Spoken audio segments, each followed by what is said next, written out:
and welcome back to my channel. How are you guys doing? I hope you're doing great. I hope you're doing well. There's something specific about the holiday. The holiday is the time for you to just let your guards down and everything.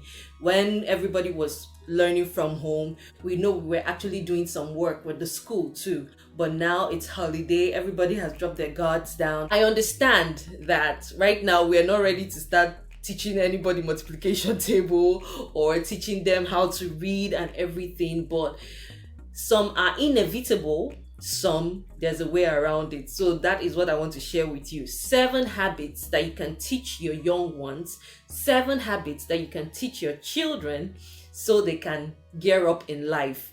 They are not so hardcore, okay? They are just very easygoing, and if you see parenting as easygoing, it's gonna be that for you. Number 1, read to your children 20 minutes a day.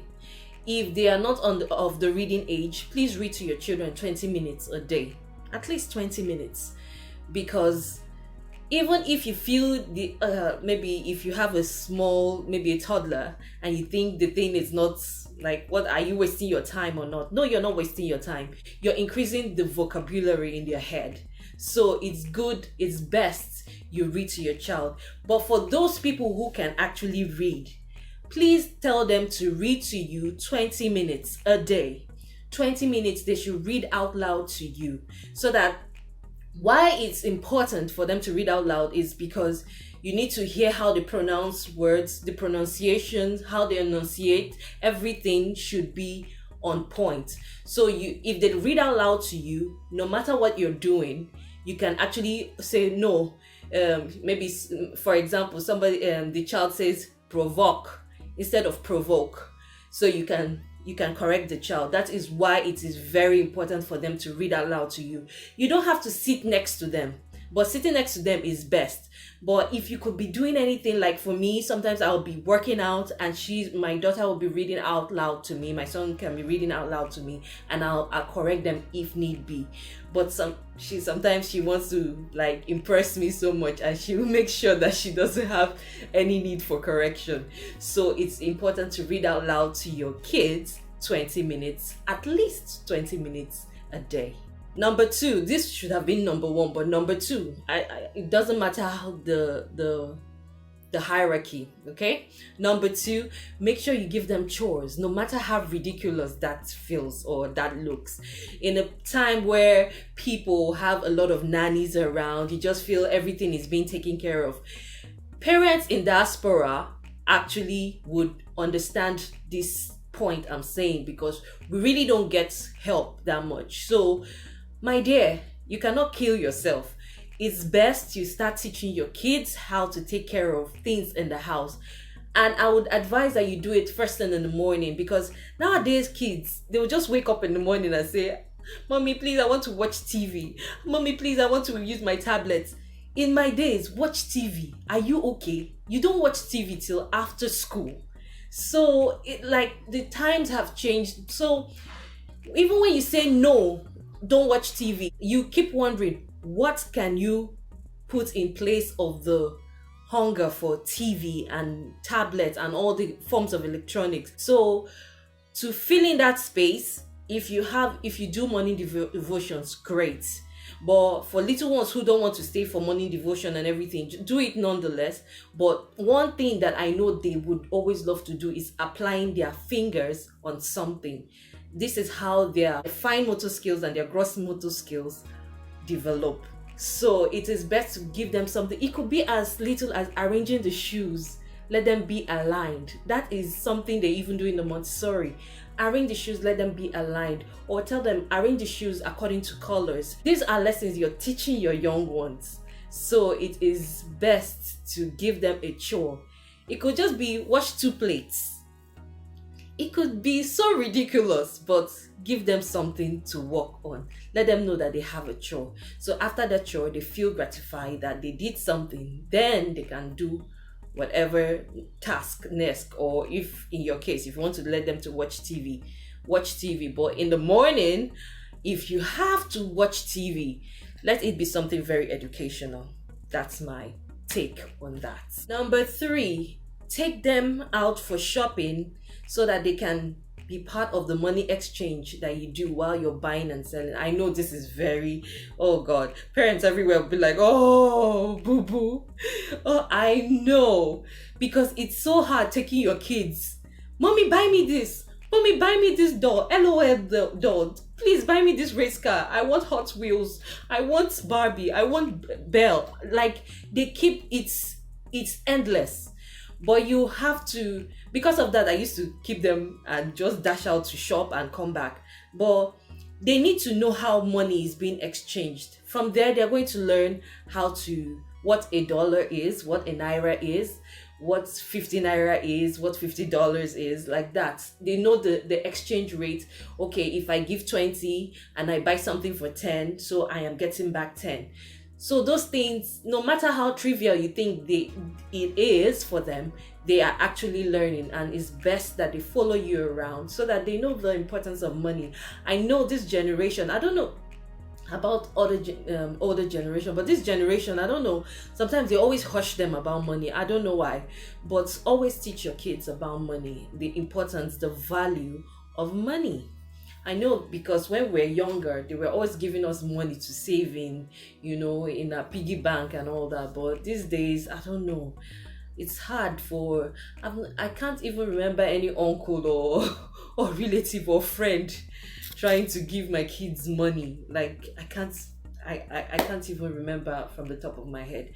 So it's good to actually let them have a relationship with money. Number 4, always teach them how to say please and thank you and sorry and excuse me, because I know they teach them in school, but now that everybody is at home now, sometimes they say my head. I watched a video, they said my head, my shoulders. The girl was touching the toes when they said head, and shoulders, she was touching knees. It's a lot of things will be thrown out the window. So always tell them to say please, thank you, and everything. It's a very courteous thing to do as living in a social community. It's very important that you teach your kids how to say please, thank you, excuse me, I'm sorry. Come on, just make them be like the kindest people on earth, because we need a lot of kindness right now. We need a lot of courteousness right now. Number 5, teach them to wash their hands. I know that as school is over, everybody is at home and everything, so the relaxation has begun. All the caution has been thrown in the wind, but teach them how to wash their hands. COVID or no COVID, teach them how to wash their hands. It's very, very important, because it's going to save them a lot of viruses and bacteria in future, not because of the COVID.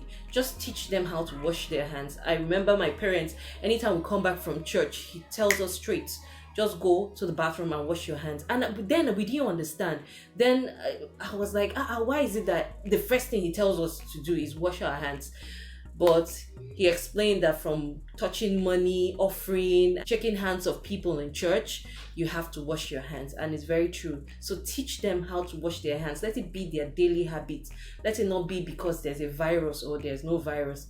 Every time, virus or not, teach them how to wash their hands. Number 6, help your kids comprehend whatever they are reading. It's one thing to help them read, it's another thing to help them comprehend whatever they are reading. So what I do is that whenever they read maybe a paragraph, or they read a page or a chapter, it depends on, if it's Aliyah, it's a chapter. If it's Sean, it's just a page or a whole simple book. Ask them what they understand from that book they read, or the chapter they just read, or the page they just read, because this would sharpen their, what word will I use now? This will sharpen their brain. Let's just use brain. This will sharpen their intelligence. That's what I was saying. This will sharpen their intelligence. They are going to be creative.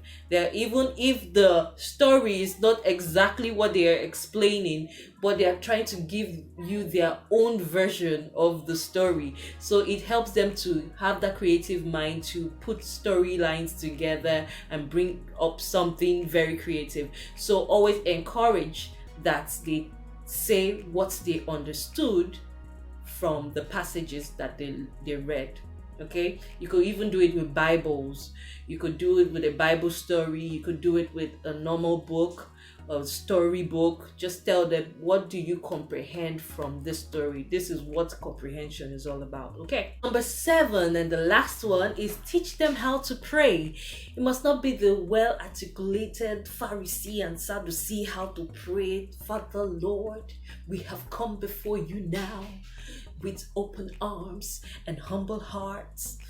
If they know how to pray that way, just teach them how to pray with the Lord's Prayer, Psalm 23. This hair and this hair strand. You see why I like to wear my curly hair? Because all these Brazilian, Mongolian, Peruvian, they always enter my mouth. As I was saying, teach them how to pray. Teach them the Lord's Prayer. Teach them Psalm 23. You can teach them, if you're a Catholic, you could teach them the Holy Mary, full of grace, and all that. I'm not a Catholic, but if you're a Catholic, you could teach them that. If you're a Muslim, you could teach them your prayers and all that. How do you teach them? You don't teach them with, okay, come and say the Lord's Prayer, our Father, who art in heaven, who art in heaven. No, you're not going to do that. You're just going to, for me, what I did was, I'll just say it when we're about to go to bed.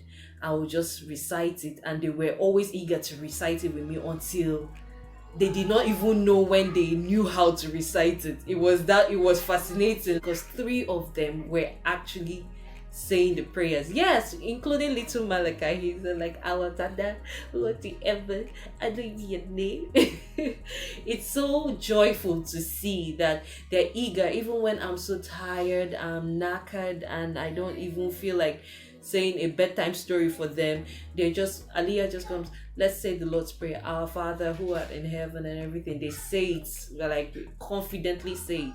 This is how you teach your children how to pray, okay? These are the 7 habits you can teach your children, in my opinion, because this is what I have been doing, and it's been working great for me. It's been working wonders. Thank you so much for watching to the end of this video, and I would really appreciate it if you share in the comment section what habits you're teaching your young ones to do that's even helping them progress beautifully. I would really love to hear from you, and especially those people who are watching the video, they have to also learn from you, from those comments that you drop. Please, I'm so sorry for the noise. There's no amount of keep quiet that is going to suffice right now, because the kids just got a new set of toys. Quatsy daddy. So I've been screaming, keep quiet, keep quiet. Well, I'm sorry. I'm sure because I don't have toy now. Bad belly. So anyway, thank you so much for watching to the end of this video. From me to you is XOXO. Bye.